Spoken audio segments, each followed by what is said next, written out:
CEO? Well, I have a dual role because not only am I the CEO, but I'm also the doctor that sees all the patients. And so sometimes it makes it difficult to be a practitioner and also an administrator. Being an administrator is something you don't learn in medical school. It's sort of an on-the-job training. Nowadays, a lot of practitioners go in with other doctors and other big groups, but I'm a solo practitioner, and I have been a solo practitioner for the last 35 years, and so I'm probably not going to change. I'm probably not going to work for everybody. So when I started out with myself and one office employee, so it was easy because it was just me and her. And then over the years, it's gotten busier and busier, and now I think we have a total of 7 of us. So there's a lot of interactions that go on from day to day, and so sometimes I won't have much administrative things to do in a day because I'm just too busy seeing patients.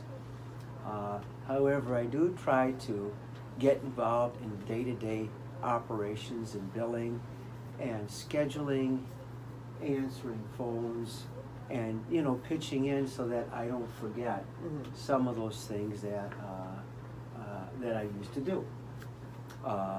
So being an administrator is not easy because you're dealing with all kinds of situations, not only from the people that I work with, but the patients who I deal with. And so there's issues all the time which you have to try to work out in a good, constructive way.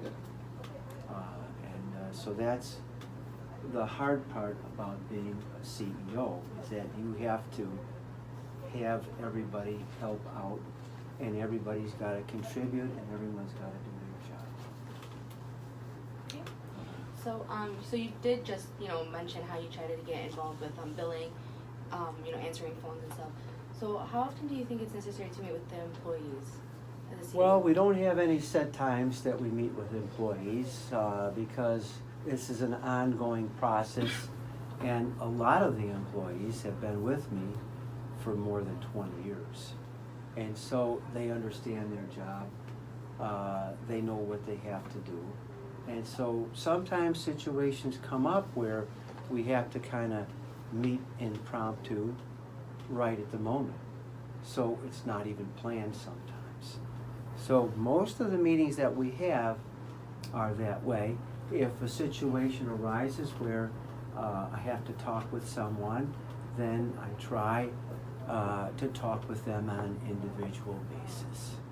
I find that sometimes it's easier to talk with the individuals involved separately and then assimilate everything and then try to sort out what the best solution might be. Sometimes if you have 4 or 5 people in the same room, everyone's got a different opinion. Oftentimes it can become not constructive. And so my approach is to try to approach each problem on an individual basis and then work with them. If it involves others, then I will talk with the others and get all of their opinions and then sort out what I think is the best solution. Okay. My next question is, how close are you to your staff? Well, I think I'm pretty close with my staff. I mean, we are not all that formal. When we're by ourselves, I don't have them address me as doctor. They can call me by my first name because I want them to feel relaxed. I've gone out of my way over the years to help employees that have situations that come up in their lives, such as funeral arrangements, helping to fix a transmission, different things of that sort. They come up that are over and above, what is expected from a CEO. But because I'm close with them, and because they have been good, loyal employees, I feel as though I should try to reach out and help them if they have a problem that they can't solve. So I think I'm pretty close. That's really good. Yeah. How close are you to your staff? Well, I think I'm pretty close with my staff. I mean, you know, we are not all that formal. You know, when we're by ourselves, I don't have them address me as doctor. They can call me by my first name because I want them to feel relaxed. You know, I've gone out of my way over the years to help employees that have situations that come up in their lives, such as funeral arrangements, helping to fix a transmission, you know, different things of that sort. They come up that are over and above, you know, what is expected from a CEO. But because I'm close with them, and because they have been good, loyal employees, I feel as though I should try to reach out and help them if they have a problem that they can't solve. So I think I'm pretty close. That's really good. Yeah.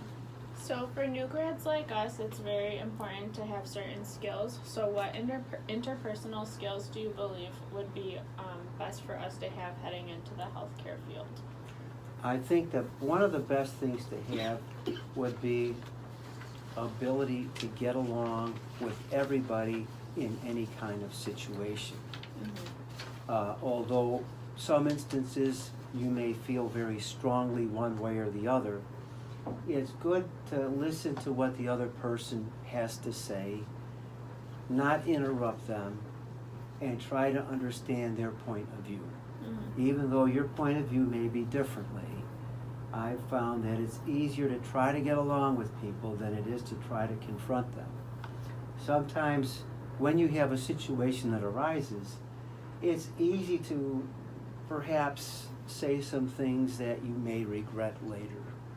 And so you never want to get in a situation like that in life, regardless if it's your work or your personal lives. You want to be in a situation where you don't have to say, I'm sorry I said that. But sometimes our tempers take off, and sometimes, you know, we shoot from the hip. And so I think it's important to try to step back from the situation, to try to get along with whoever it is you're having to deal with, so that you're able to work with them in the future. If you say something or you have something that you don't get along with someone, that could stick in your mind, and it could really set the tempo for a bad relationship and a bad workplace.